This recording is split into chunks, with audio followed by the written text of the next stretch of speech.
or above 500? Neither. I got them at 8-8. I just look at the rest of their schedule right here at 4-5. Could they go 4-3 over the final games of the season? Sure, but they've got Houston. I think that's a win. But then there's Arizona, both LA teams, the Chargers and the Rams, the Dolphins, the Buffalo Bills. I'm definitely giving them a victory over Houston. I'm definitely giving them a victory over the New York Jets. And I think that between Arizona, Chargers, Rams, Dolphins, and Bills, they will go 2-3.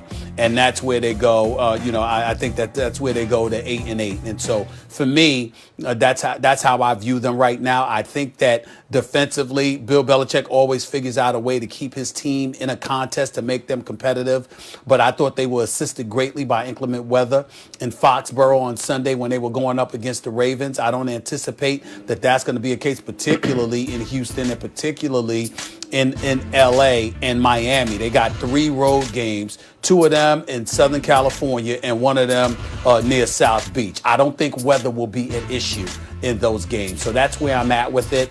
I think that offensively they're challenged, defensively they're better, but the bottom line is I just don't think they have enough offensive firepower to win. They'll keep games competitive and close, but ultimately I see them going 4-3 over the last 7 games and finishing with an 8-8 record.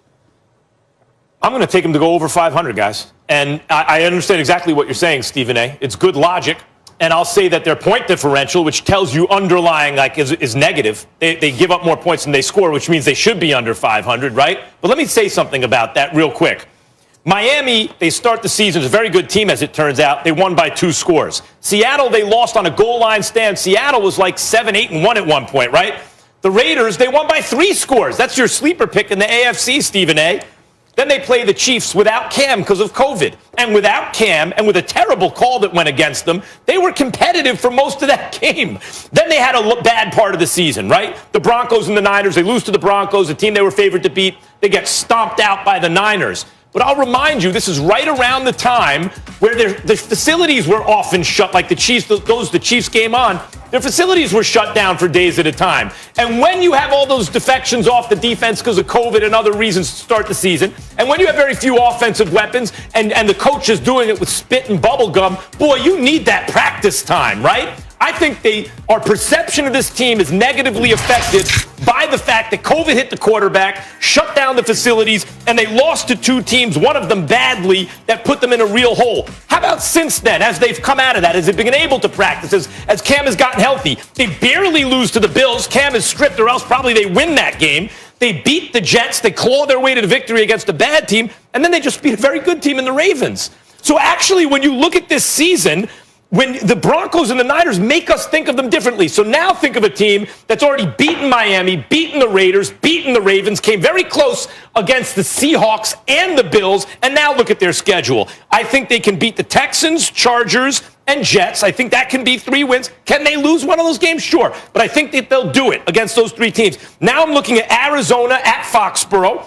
That's, on the road against the Rams, on the road against Miami and the Bills. Can they go 2-2? Based on what I've seen in their quality wins and near losses, I think they can. I think there's a good chance this team can win 9 games, and I'll take them to win 9 games in spite of this point differential and in spite of how they've looked at their worst.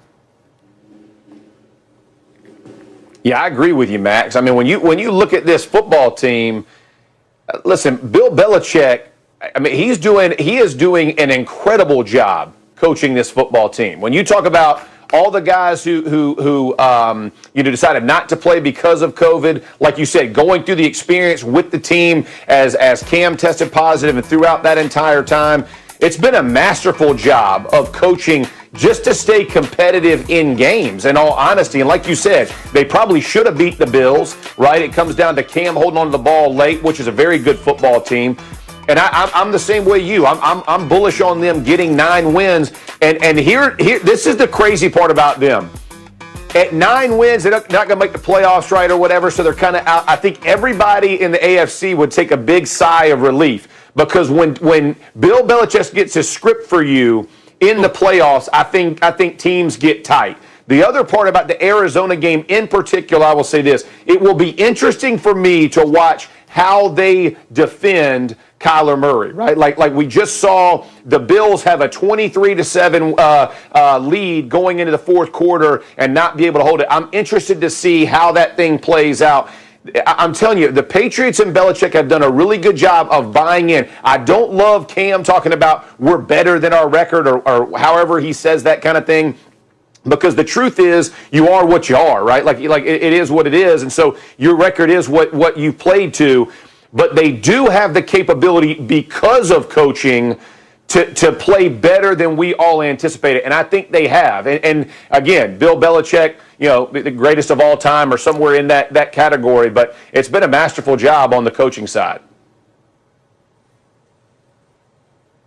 Stephen A? Any?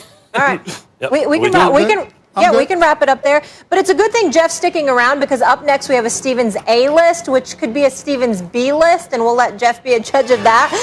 When we come back, is this the week Stephen A finally gives his Steelers the credit they deserve? Stevens A list next, Must-See TV. More of the best sports debate tomorrow on First Take. Will the Wolves ball out with the top pick of the NBA draft? We have a